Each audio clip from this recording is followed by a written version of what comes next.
This has to be the most disappointing season from a player of all time, at least from what I remember. If you don't know who I'm talking about, his name is Russell Wilson, and quite frankly, I haven't witnessed a quarterback play this bad in my entire life. Now, you probably think I'm over-exaggerating, but I'm here to break down the games, break down the numbers, and after you watch this video, you will 100% agree with me that Russell Wilson is the worst starting quarterback in the league. As we all know, Russell Wilson is a potential Hall of Famer. He had an incredible career in Seattle where he managed to maintain a winning record through his first 9 seasons. However, last year he wasn't able to maintain that record, going 6-8. Russ led the Seahawks to the playoffs 8 seasons out of those 10 seasons and came out with a Super Bowl trophy. In fact, that was Seattle's first and only time they have won the Super Bowl. On top of that, Russ has even made 9 Pro Bowls during his career in Seattle. So, when it was announced that Russell Wilson was signing with the Denver Broncos, myself and plenty of NFL fans had high expectations based off of the criteria I just presented. Denver the past couple of years has had a strong defense, however, was always lacking on offense. If we take a look at last year in 2021, the Broncos defense ranked 3rd in points allowed, 5th in touchdowns allowed, 4th in QB completion percentage, 8th in yards allowed per game, 8th in passing yards allowed per game, and 1st in hurries with a league high of 107 on the year. It is clear that they're a top 5 defense last year, and the Broncos actually managed to win 7 games with Teddy Bridgewater before going 0-3 with Drew Lock and finishing 7-10 on the year. They have very valid pieces on offense with Courtland Sutton, Jerry Jeudy, and a solid RB room of Melvin Gordon, Javonte Williams,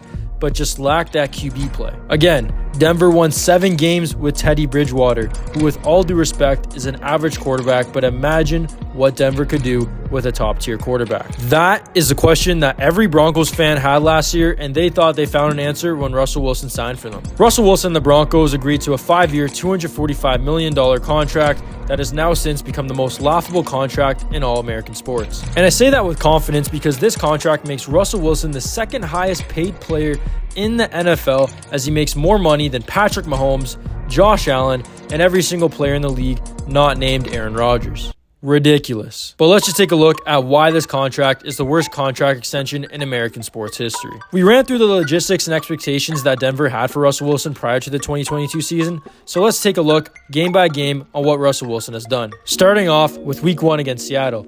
Everyone and their mothers thought that Russell Wilson was going to return to Seattle and hand them a loss on Week 1. However, that was not the case. Denver ran 8 plays inside the Seattle 12 in the 3rd quarter and came away with 0 points after 2 lost fumbles. Granted, that wasn't all Russell Wilson's fault. However, the Broncos had 3 more plays inside the Seattle 10 midway through the 4th quarter and still couldn't find the end zone, as Russell Wilson was incomplete on his last 2 throws of that drive. Instead of taking the lead, the Broncos were forced to settle for a field goal. On the final drive of the game, down 17-16, all Russell Wilson needed to do was to get his team into field goal range to win the game. And he failed to do that. In fact, instead of Broncos head coach Nathaniel Hackett trusting Russell Wilson to go for it on 4th and 5, he opted to put Brandon McManus on the field to kick the potential game-winning 64-yard field goal that he would go on to miss. Paying your quarterback $49 million a year and not having the trust to go for it on 4th down speaks volumes of the lack of confidence Hackett had in Russell Wilson. Even with the Broncos defense holding Seattle to 17 points, Russell Wilson was unable to secure the win.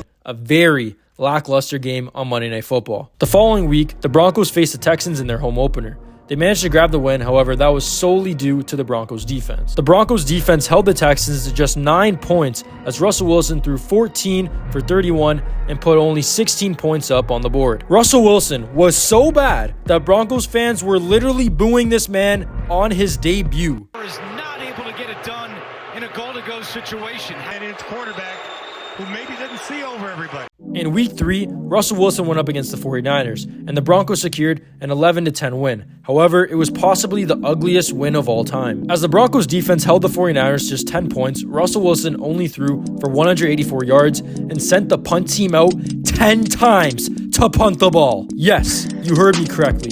10 punts. And if it wasn't for this late interception by the Broncos defense in the last 2 minutes, the 49ers would have kicked the field goal and win the game. What makes this performance even worse is that this was Russell Wilson's 2nd primetime game that fans were forced to watch. The Broncos would then go on to lose to the Raiders in Week 4, and fast forward to Week 5, in another primetime game, the unthinkable happens. And when I say the word unthinkable, I do not have good intentions. I simply mean unthinkably horrible. What made this game so horrible was both quarterbacks looked like they just came out of a retirement home, but in this video, we're focusing on Russell Wilson. Russ threw 21 for 39, 0 touchdowns, and 2 interceptions, and an overtime loss to the Colts. The defense held the Colts to 9 points in regulation. However, Russell Wilson wasn't able to string together one single touchdown drive throughout the whole game. Just look at this interception. Up 9-6 in the fourth, and he just heaves it up to nobody.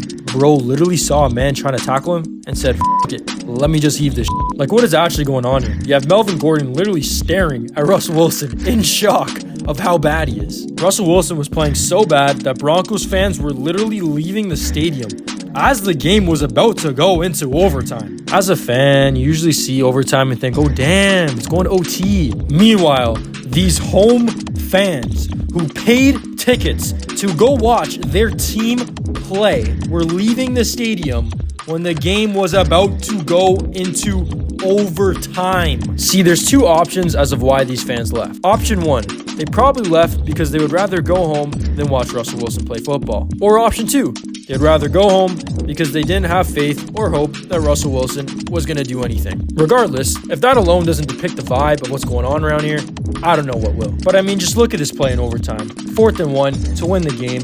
Wide open receiver KJ Hamler is open, and Russell Wilson throws it to Cortland Sutton, who has Stephon Gilmore all over him. And KJ Hamler was not happy after that. This was also the 3rd primetime game of the season we had to watch of this guy, and this game was regarded as one of the worst games of all time. And to make matters even worse, the NFL had scheduled another primetime game for Russell Wilson the following week. At this point, I was starting to question if the NFL even wants us to watch their games, but week 6 against the Chargers, Russell Wilson threw for only 188 yards while sending out the punting unit 7 times. Not only did he fail to put together a game-winning drive in overtime when he received the ball twice, he actually failed to put together a first down, as the Broncos went 3-0 on both of their possessions and obtained 12 yards of offense through overtime. And just to clarify, out of all 12 of those overtime yards, they were all rushing yards. 0 of those yards were contributed from Russell Wilson. What makes matters even worse is that the team is continuing to hate on Russell Wilson, as this week against the Chargers, we saw Jerry Jeudy going off in overtime whilst talking to Melvin Gordon. It is clear that the offense does not trust Russell Wilson. And you know, my head is actually starting to hurt because I can't comprehend on how bad of a player Russell Wilson is,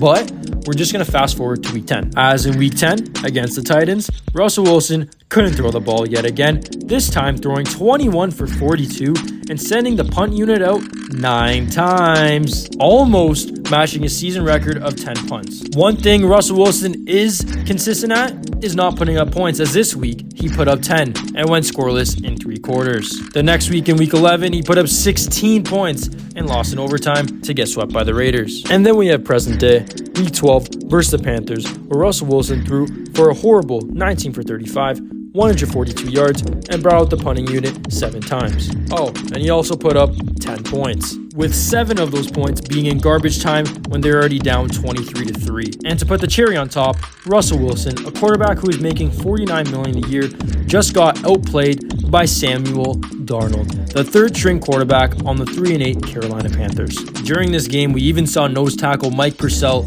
yell at Russell Wilson on the sidelines. What's concerning is that week by week, we are seeing the team and locker room deteriorate. If you are still not convinced that Russell Wilson has the worst contract in American sports history based off of these performances, we can run some numbers real quick. Russell Wilson is the 2nd most sacked QB in the league, has a QBR rating of 32.2, which is ranked 30th amongst all starting QBs in the NFL, having only Davis Mills and Baker Mayfield below him, and has led the Broncos to be ranked 29th in scoring. Oh, and he also has more bathrooms in his house than he has touchdowns on the season.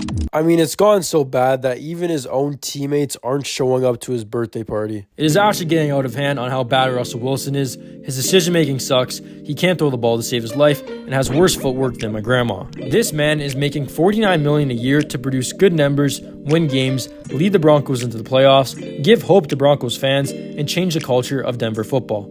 Russell Wilson has failed to do any of that. The team doesn't like him, the fans don't like him, the NFL community can't stand watching him, and quite literally, Russell Wilson has become a virus that nobody wants to associate with. This is the most fraudulent contract in not just NFL history, but American sports history, and it blows my mind that this man will be getting $165 million guaranteed through the next 3 years. Thankfully though, the NFL recognizes how bad Russell Wilson is and rescheduled the Week 14 Sunday Night Football game from Broncos Chiefs to Chargers Dolphins, which in all honesty has improved my mental health as I won't have to sit and watch Russell Wilson on primetime for the 5th time this season. Let me know what you think. Am I being too harsh? Personally, I don't think so, but comment down below. Thanks for watching. Take care.